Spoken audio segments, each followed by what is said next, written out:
Olá, irmãos, a paz do Senhor Jesus. No vídeo de hoje nós vamos estudar sobre a origem do anticristo. Será que ele vem da Turquia ou do Iraque? Nós temos base na palavra de Deus para esses dois pontos. Porém, Deus está dando uma informação muito grandiosa para a gente. Mas eu queria que vocês assistissem também esse vídeo que está aparecendo aí na tela. Nesse vídeo eu já falo da origem do anticristo, eu falo por alguns ângulos que eu vou estar falando diferente nesse vídeo.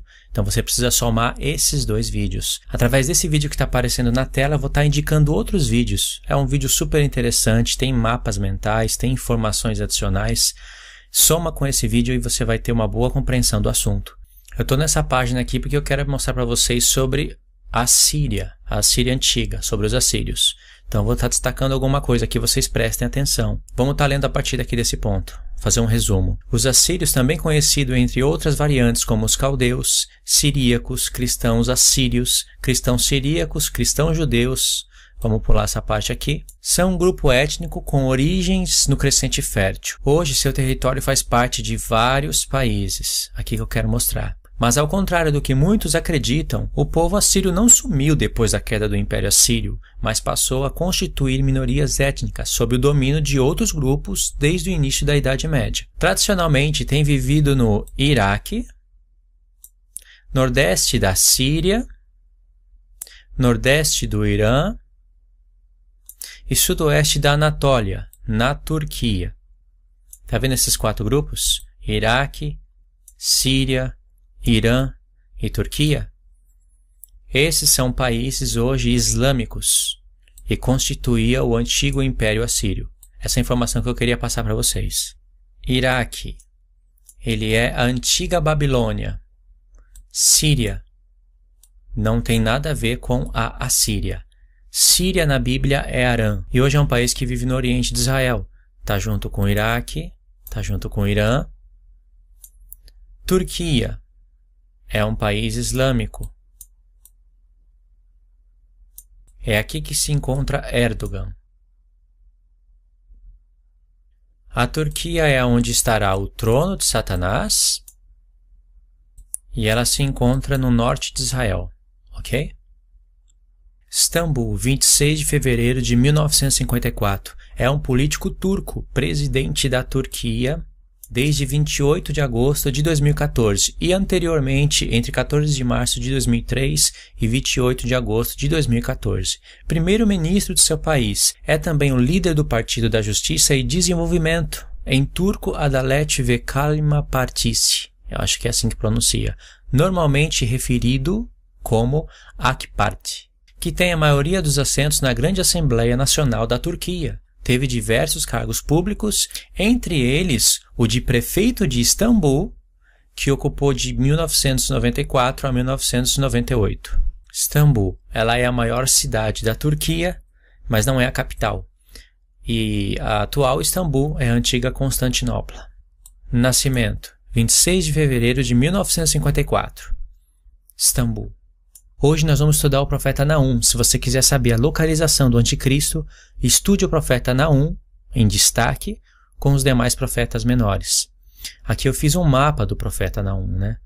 Essas duas linhas, aqui, essa que está aqui e essa que está aqui, é a do capítulo 1. O mapa ele não está bem organizado, mas dá para ter uma ideia. O profeta Naum é fantástico porque Deus vai iniciar o profeta nos mostrando que ele está falando do tempo do fim. Não é apenas uma narração histórica. Porque é profeta, é profecia. Logo no capítulo 1, diz que Deus é vingador e cheio de ira. Ele repreende o mar e faz secar. Quando você estuda o contexto de Naum, você vai ver que está falando do rio Eufrates. Porque no profeta Naum fala da Síria, fala contra o rei da Síria. No verso 5, você vai ver que Deus está falando do sexto selo, desse daqui, ó. Ou seja, realmente Deus está falando do tempo do fim, porque Deus vai falar de terremotos, que a terra treme, nós vamos ler isso, né? No verso 6, vai confirmar a ideia do verso 5, porque Deus vai fazer uma pergunta: quem suportará o dia da sua vinda? Essa pergunta se encontra em Joel, coloquei aqui capítulo 2, verso 11, e também coloquei o verso 10, porque o verso 10 de Joel vai nos conectar com o sexto selo. É incrível. Essa pergunta, quem suportará o dia da sua vinda ou o dia da sua ira, também se encontra em Malaquias, capítulo 3, verso 1 e 2. Eu coloquei Malaquias porque Deus está relacionando Malaquias com Joel e Naum. Ele está relacionando através dessa pergunta aqui, ó, quem suportará o dia da sua ira, certo? E em Malaquias vai aparecer Moisés e vai aparecer Elias, que é a descrição das duas testemunhas de Apocalipse 11. Vai aparecer também que Deus está irado contra Edom para sempre, e Edom no livro de Abacuque é tremendo porque é um dos nomes usados para se referir ao reino do anticristo. E vai aparecer em Abacuque o grande e terrível dia do Senhor. Agora, no verso 7, vai dizer que Deus é fortaleza no dia da angústia. Isso é um verso-chave. No verso 7 também vai mostrar que o anticristo, ele vai ser destruído num dilúvio. O seu fim será num dilúvio. E isso está igual a Daniel 9, verso 26, onde fala do príncipe que há de vir. No verso 8, vai mostrar que tem um povo que maquina o mal contra Deus. Isso é super interessante. Se você comparar o verso 8 com o verso 11. E aí vai dizer que não se levantará a angústia por 2 vezes. Eu vou explicar isso para vocês. Vê que a Escritura vai destacar a palavra angústia. E isso tem a ver com Daniel 12, a angústia que se levanta sobre Jacó. E depois vai dizer que a angústia não se levantará por 2 vezes. Isso que é tremendo. Esse aqui é um segundo mapinha, continuação do primeiro. O verso 7 e o verso 9 vai ser chave se você comparar um com o outro. Tem que comparar o verso 7 com o verso 9, porque vai dizer que tem um povo que maquina o mal contra Deus. Mas também vai dizer que se levanta um que maquina o mal contra Deus, e ele é chamado de conselheiro de Belial. Esse um que maquina o mal contra Deus é esse personagem aqui, o anticristo. E o povo que maquina o mal contra Deus é o seu reino. São os 10 chifres. Por isso que é ótimo você ler o profeta Abacuque, porque o profeta Abacuque vai estar falando desse episódio com mais detalhes. No verso 15, Deus vai falar: celebra as suas festas, ó Judá, porque o Belial é destruído. Essa palavra Belial ela vai estar no hebraico, né? Na nossa Bíblia vai estar ímpio, mas é a palavra Belial, nos conectando com o conselheiro de Belial. Celebrar as festas está falando de algo profético. E isso aparece em Isaías 29. Você tem que conhecer o ciclo das festas para você se localizar com mais precisão no tempo da profecia. Em Naum capítulo 2, vai dizer que o destruidor, que na verdade é dispersador, ele sobe. Eu tive um erro aqui que eu não pude consertar, né? Eu coloquei subir, mas que ele sobe diante da face de Nínive. E a palavra subir, no hebraico, ela tem a fonética Alá. Então você vai ler o texto que o destruidor Alá diante da face. Agora, partindo para o verso 9, você vai ter algo interessante. Deus vai falar de Cush, Misraim e Put. Cush é a Etiópia. Misraim é o Egito. E Put é a Líbia. Esses 3 são descendentes de Cã. É interessante notar também que de Cush sai Nimrod, que é rei da Síria. Olha só que interessante. Nimrod é uma tipologia do anticristo e Deus tem profecias contra Nimrod. Nimrod já está morto, mas Deus tem profecias contra ele, porque Deus está usando ele como tipologia do anticristo. E a Etiópia, o Egito e a Líbia, eles vão aparecer em Daniel 11. Aqui também tem outra chave impressionante. É tremendo quando você faz a soma dos profetas. E aqui é um terceiro mapinha para falar de Naum 3. Em Naum 3 nós vamos ver Deus falando contra o rei da Síria. Esse daqui é o rei da Síria, o anticristo. Lembra que Nimrod, ele edificou Nínive na Síria. Nimrod, ele vem de Cush, e Cush vem de Cã. E Deus vai estar falando aqui dos príncipes como gafanhotos. Os príncipes da Síria são como gafanhotos. E esses príncipes têm um rei. E essa ideia vai aparecer em Apocalipse, na quinta trombeta. Na Síria também estava Nabucodonosor, rei da Babilônia. Sentença contra Nínive. Livro da visão de Naum. Então Deus está dando aqui uma visão para Naum, o eucotista. O Senhor é Deus zeloso e vingador. O Senhor é vingador e cheio de ira. Já começa a falar aqui, lembra daquele mapa? Cheio de ira, vingador. O Senhor toma vingança contra os seus adversários e reserva a indignação para os seus inimigos. O Senhor é tardio em irar-se, mas grande poder e jamais inocente o culpado. O Senhor tem o seu caminho na tormenta e na tempestade, e as nuvens são o pó dos seus pés. Ele repreende o mar e o faz secar. Lembra que eu coloquei lá? E mingua todos os rios. Desfalecem Bazã e o Carmelo, e a flor do Líbano se murcha. Os montes tremem perante ele. Aqui é o sexto selo. E os outeiros se derretem, e a terra se levanta diante dele, sim, o mundo e todos os que nele habitam. Continuando do verso 5.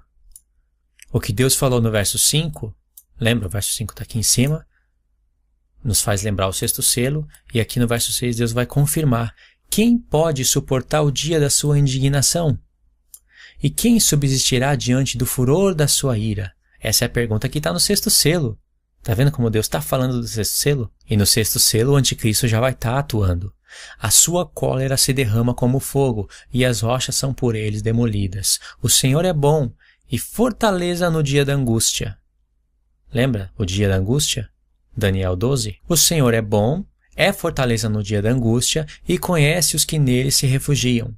Mas com inundação transbordante acabará de uma vez com o lugar desta cidade. Falando contra Nínive. Com trevas perseguirá o Senhor os seus inimigos. Trevas. Vai haver trevas em Nínive. E isso é a quinta taça. Olha o verso 9. Que pensais vós contra o Senhor? Ele mesmo vos consumirá de todo. Não se levantará por duas vezes a angústia. Tá vendo isso daqui? É uma chave. Porque já falou aqui, ó, o Senhor é fortaleza no dia da angústia. Então a angústia vai se levantar por uma vez, mas não vai se levantar por duas vezes. E sabe por quê? Porque Cristo vem e coloca um fim no reino do anticristo. E Deus vai explicar o porquê que não vai se levantar a angústia por duas vezes. Ele vai explicar na continuação da leitura. Então são muitas informações, a gente tem que tomar cuidado para não perder as riquezas das informações. Por exemplo, essa pergunta aqui, ó. Que pensais vós contra o Senhor? A palavra pensar é a palavra shashab. Pensar, planejar, estimar, calcular. Essa mesma palavra, pode ver aqui, ó, shashab, ela vai aparecer aqui. No verso 11, ela vai aparecer aqui, ó. De ti, Nínive, saiu um que maquina o mal contra o Senhor. Um conselheiro vil, maquina. Shashab. Que pensais vós contra o Senhor? Tá vendo? Shashab. Está escrito Shashab, mas é Rashab, né? Então aqui o tradutor colocou pensais.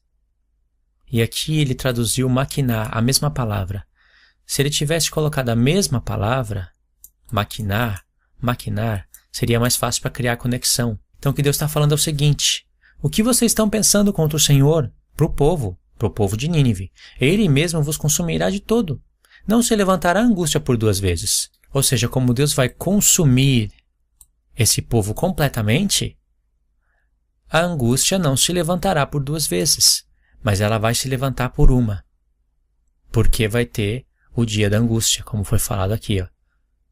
Aqui em cima, né? Fortaleza no dia da angústia. Então aqui tem um povo que maquina o mal contra Deus.